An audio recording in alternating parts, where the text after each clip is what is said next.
Hello दोस्तों, DAV ज्ञान channel में आपका स्वागत है। आज मैं आपके लिए कक्षा 8 की पुस्तक नैतिक शिक्षा का पाठ 10 योग की पहली सीढ़ी यम को लेकर उपस्थित हूँ। आज हम इसका अध्ययन करेंगे। आइए शुरू करते हैं। यम सामाजिक व व्यक्तिगत संदर्भों में।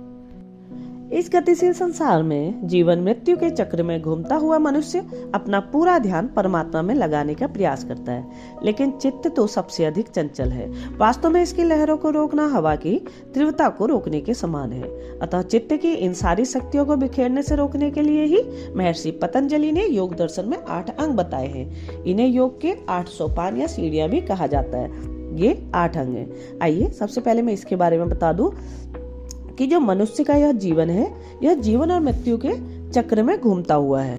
जो मनुष्य जन्म लेता है उसकी मृत्यु निश्चित है, और लेकिन उसके बाद भी मनुष्य का जो मन है वो घूमता रहता है, भ्रमण करता रहता है। हम चाहे एक जगह बैठ भी जाएं तो भी हमारा मन पता नहीं कहां कहां घूम कर आ जाता है।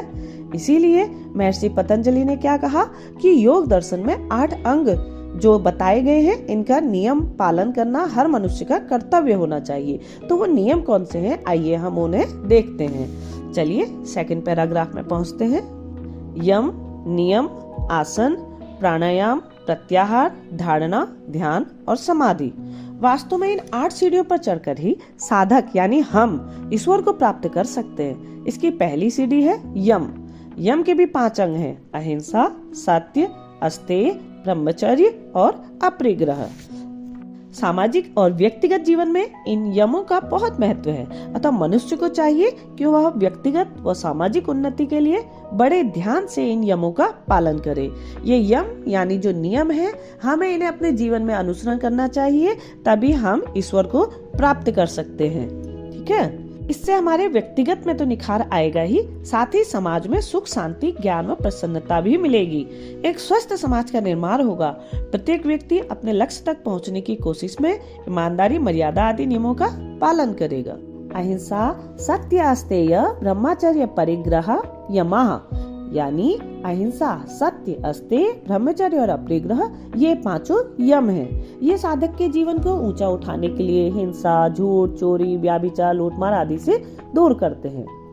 यम, अहिंसा, सत्य, अस्तेय, ब्रह्मचर्य और अपरिग्रह, ये इनका क्रम है, इसलिए हमें इन्हें क्रम से ही याद करना चाहिए। तो आइए देखते हैं यम में ये 5 कौन कौन से क्रम में है। अहिंसा, किसी प्राणी को मन, वचन, कर्म से दुख न देना अहिंसा कहलाता है। दूसरा है सत्य, सदा सच्चाई के मार्ग पर चलना, प्रिय तथा हितकारक सत्य बोलना सत्य कहलाता है। अस्तेय, चोरी न करना, जो अपना नहीं है, जो अपने परिश्रम से नहीं कमाया, उसे दूसरों से लेने का प्रयत्न नहीं करना, जो दूसरों का है उसे नहीं रखना चाहिए। अगला है ब्रह्मचर्य, परमात्मा में ध्यान रखना, अपनी इंद्रियों को वश में रखना, शारीरिक, मानसिक और बौद्धिक शक्ति को बढ़ाना ब्रह्मचर्य है। अपरिग्रह, आवश्यकता से अधिक जमा न करना अपरिग्रह है। इन 5 यमों की संक्षेप में व्याख्या भी की गई है। सबसे पहले हम बात करते हैं अहिंसा की। अहिंसा क्या है? मन, वचन और कर्म से गंदी मनोवृत्ति के साथ किसी प्राणी को मानसिक या शारीरिक कष्ट पहुंचाना हिंसा है। अर्थात जब हम किसी को गंदे विचारों के साथ या अपने कर्मों के द्वारा अहित करते हैं या कष्ट पहुंचाते हैं तो वह हिंसा है। और सारे प्राणियों के हित के लिए मन, वचन तथा कर्म से पवित्र मनोवृत्तियों से कार्य करना अहिंसा है। अर्थात इतना तो आप समझ ही गए हैं कि किसी को चोट पहुंचाना ही हिंसा है, और किसी का अच्छे से भला करना या किसी को नुकसान न पहुंचाना अहिंसा है। अहिंसा का अर्थ यह नहीं कि डरपोक बनकर कमजोर की तरह अत्याचार सहन करते जाओ। अहिंसा यह भी नहीं है कि धर्म, जाति और देश पर आक्रमण करने वालों के आगे हाथ जोड़ लिए जाएं। अहिंसा यह भी नहीं है कि अत्याचारी, चोर, डाकू, पापी लोग भोली जनता पर अत्याचार कर रहे हो और हम कायरों की भांति देखते रहें। अहिंसा यह भी नहीं है कि यदि कोई पागल अपने शस्त्र से अपने आप को और दूसरों को घायल कर रहा हो तो भी हम उसका शस्त्र न सीने। अर्थात जब हम किसी को गलत करते हुए देखते हैं तो भी चुपचाप बैठे रहना हमारे लिए गलत होगा, इसलिए हमें उसका विरोध करना चाहिए। यदि कोई ऐसी बातों को अहिंसा कहता है तो वो शस्त्र के भाव को नहीं समझता। हमें यह समझना चाहिए कि हिंसा शब्द किसी को न मानना ही के अर्थों में नहीं आता। वास्तव में अहिंसा या हिंसा का संबंध मनोवृत्ति से है। मनोवृत्ति यानी आपके मन में क्या है, आपका व्यवहार कैसा है। जैसे एक कुशल और योग्य डॉक्टर अपने रोगी को बचाने के लिए उसका ऑपरेशन करता है, तो क्या आप उसको हिंसक कहेंगे? नहीं, क्योंकि वो सारा काम सात्विक वृत्ति अर्थात मन, वचन, कर्म से निष्ठा व लगन से कर रहा है। वह अपने कर्तव्य का पालन कर रहा है। सच्चा क्षत्रिय जब युद्ध में देश के शत्रुओं का हनन करता है तो वह हिंसा नहीं करता, अपितु अपने कर्तव्य का पालन करता है। वेद का भी यही आदेश है। हे वीर, राक्षसों का संहार कर हिंसक को कुचल डाल। जो शत्रु तुम्हें दास बनाना चाहे उन बैरियों के क्रोध को चूर कर दे। वास्तव में हिंसा का रोकना ही अहिंसा है, परंतु यह सारा कार्य राग, द्वेष, काम, क्रोध, मोह, भय, इत्यादि बुराइयों से मुक्त होना चाहिए। गंदी भावना से किसी को हानि पहुंचाने का विचार करना मानसिक हिंसा है। कटु वचनों द्वारा किसी को कष्ट पहुंचाना वाचिक हिंसा है। वाचिक यानी वाणी से। शरीर द्वारा किसी को हानि पहुंचाना या किसी के प्राण ले लेना शारीरिक हिंसा है। इन 3 प्रकार की हिंसाओं से अलग होना ही अहिंसा का सच्चा स्वरूप है। तो बच्चों, आपने यहाँ पर पढ़ा कि आपने यहाँ 3 प्रकार की हिंसा पढ़ी, मन से, वाणी से और कर्म से। अहिंसक व्यक्ति अपने स्वार्थ के लिए किसी को कष्ट नहीं पहुंचाता, बल्कि सब प्राणियों के सुख और कल्याण के लिए तैयार रहता है। उसकी यह भावना समाज को एक नई सोच देती है। दूसरा है हमारा सत्य। जैसा कुछ है, जैसा हमने सुना हो, जैसा देखा हो वैसा ही कह देना, जैसा अनुभव किया हो वैसा ही प्रकट करना सत्य कहलाता है। विश्वास के विपरीत देखने और सुनने के प्रतिकूल कहना असत्य है, यानी जिस पर आपको भरोसा ही नहीं है वह कहना असत्य है। यह दूसरा नियम है। जो मनुष्य के मन में हो वही वाणी में हो। जैसी कोई वस्तु हो वाणी में और मन द्वारा वैसा ही व्यवहार होना चाहिए।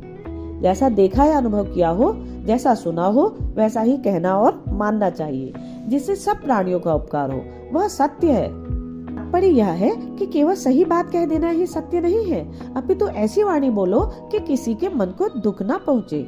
मनुस्मृति में भी कहा गया है, सत्यम बुर्यात प्रियम बुर्यात माम बुर्यात सत्यम अप्रिय, अर्थात सत्य बोलो, प्रिय बोलो। सत्य इस तरह न बोलो जो अप्रिय हो या दूसरों को बुरा लगे।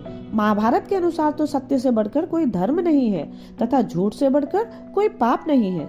आइए अब तीसरे भाग को पढ़ते हैं, अस्तेय। स्तेय चोरी को कहते हैं। अस्तेय का अर्थ है चोरी ना करना।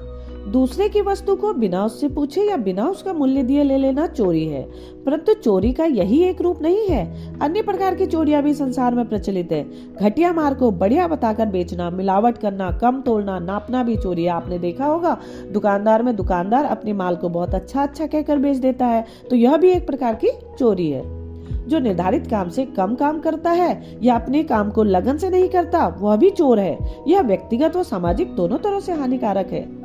अन्याय से किसी की संपत्ति, राज्य, धन या अधिकार को छीन लेना भी चोरी है। गरीबों का रक्त चूसकर धन इकट्ठा करना, मजदूरों को कम मजदूरी देना, अपने लाभ के लिए अन्य के भंडार जमा करके समय देखकर कीमतें बढ़ा देना, रिश्वत लेना, धन और दलबल के आधार पर जनता को दबाना या देश के हितों का हनन करना। देश के हितों का हनन यानी जो भी देश के लिए हम नियम बनाते हैं या कोई भी सरकार योजना चलाती है उसका गबन कर लेना, पैसों का गबन कर लेना। आपने देखा होगा बहुत सारी सरकारी योजनाएं कागजों में तो चल जाती है लेकिन जनता तक वो नहीं पहुंच पाती, इसलिए ये सब योजनाओं के में से पैसा चोरी कर लेना भी चोरी है। उपयुक्त सभी काम व्यक्ति को तो हानि पहुंचाते ही हैं, साथ ही सामाजिक उन्नति व सुख शांति में भी बाधक बनते हैं। ऋषियों ने कहा है, यदि सारे मनुष्य अस्तेय के मार्ग पर चल पड़े तो दुनिया के सारे आर्थिक संकट दूर हो जाए और युद्ध समाप्त हो जाए। आइए अब चौथा नियम देखते हैं, ब्रह्मचर्य।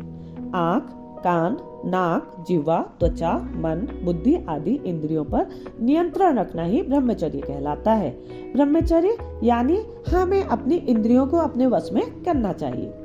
सामान्यतः ब्रह्मचर्य की अवस्था 25 वर्ष तक कही गई है, किंतु वे नर नारी, पति पत्नी जो गृहस्थ आश्रम के कर्तव्य का सही पालन करते हुए मर्यादा में रहते हैं ब्रह्मचारी कहलाते हैं। भगवान भीष्म पितामह और स्वामी दयानंद के जीवन की घटनाएं ब्रह्मचर्य की शक्ति का स्पष्ट प्रमाण है।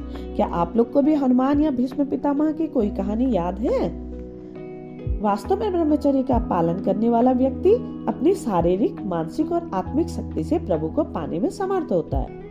ऐसा व्यक्ति जनता को अपनी सोच व व्यवहार के अनुकूल बना लेता है। सबसे बड़ा लाभ यह होता है कि ऐसे व्यक्ति से समाज में संयम व मर्यादा व अनुशासन बने रहते हैं। वास्तव में जो ब्रह्मचारी व्यक्ति होता है वो नियमों के अनुकूल कार्य करता है। ब्रह्मचर्य से शरीर सुंदर और स्वस्थ बनता है, मन स्वच्छ और संतुलित बनता है, बुद्धि तीव्र और प्रखर बनती है। प्रखर यानी बहुत तेज, होशियार बन जाता है वो, और आत्मा बलवान बनती है। आइए अब 5वां नियम देखते हैं, अपरिग्रह। परिग्रह का अर्थ है नितांत संग्रह, अर्थात धन माल जोड़ते ही रहना और जोड़ते जोड़ते मर जाना। नितांत संग्रह यानी हमेशा बस जोड़ते रहने की सोचना। अतः अपरिग्रह का अर्थ है गलत संग्रह न करना। अपरिग्रह यानी कभी भी गलत तरीके से धन को संचित करके मत रखना। संचित यानी जमा करके। यदि हम सुख और शांति चाहते हैं तो हमें आवश्यकताओं से अधिक वस्तुओं का संग्रह नहीं करना चाहिए। हमारी आवश्यकताएं जितनी बढ़ेगी उतनी ही समाज में अशांति बढ़ेगी, क्योंकि उन अनावश्यक आवश्यकताओं को पूरा करने के लिए हमें उल्टा सीधा धन भी इकट्ठा करना होगा। अर्थात चोरी करनी पड़ सकती है, झूठ बोलना पड़ सकता है, दूसरों की चीजों पर नजर रखनी पड़ सकती है ना। इस धन को प्राप्त करने के लिए हमें दूसरों से दुर्व्यवहार भी करना होगा। रिश्वतखोरी का जन्म इकट्ठा करने की भावना से ही हुआ है। आजकल दुनिया धन इकट्ठा करने के जाल में फंसी हुई है, स्वयं दुखी है और दूसरों को भी दुख दे रही है। बड़े बड़े देश कमजोर देशों को पीड़ित कर रहे हैं। एक ओर तो तन ढकने के लिए वस्त्र नहीं और दूसरी ओर वस्त्रों का इतना भंडार है कि उसकी रक्षा के लिए चौकीदार रखने पड़ते हैं। एक व्यक्ति अनेक मकानों, कोठियों और बंगलों का स्वामी है तो दूसरे के पास सिर छिपाने, धूप पाने से बचने के लिए एक कुटिया भी नहीं है। ऐसा तो आपने आसपास देखा होगा। बहुत से लोग झुग्गी झोपड़ियों में रहते हैं और कुछ तो ऐसे भी होते हैं जिन बेचारों के पास घर भी नहीं होता, है ना। एक ओर अन्न के गोदाम भरे पड़े हैं, दूसरी ओर अकाल पीड़ित लोग भूख से तड़पते हुए सड़कों पर मर रहे हैं। अतः दुखी संसार के लोगों की एकमात्र दवा अनुचित संग्रह न करने की भावना है, और इसे हम क्या कहते हैं? अपरिग्रह। अर्थात बिल्कुल भी हमें अपनी आवश्यकता के अनुसार ही संचय करना है, उसके अलावा जितना भी है उसको संचय करने से बचना है। अतः यम का अर्थ है वश में करना, अनुशासन और मर्यादा में रहना। वास्तव में ये 5 यम व्रत कहलाते हैं और जो भी इनका पालन करता है वह मर्यादा पूर्वक जीता हुआ संसार का कल्याण करने वाला है। मृत्यु के देवता को भी यम कहते हैं क्योंकि वह सबको शासन में रखता है। यदि संसारी लोग इन 5 व्रतों का पालन करें तो दुनिया फिर सुख समृद्धि में स्थिर हो जाएगी और इससे अनेक समस्याओं का समाधान हो सकेगा। यह व्यक्तिगत व सामाजिक हितों के लिए भी आवश्यक है। तो बच्चों, आपने आज यह पाठ पढ़ा। अब इसके प्रश्न उत्तर लेकर अगली वीडियो में जल्दी ही मिलते हैं। धन्यवाद।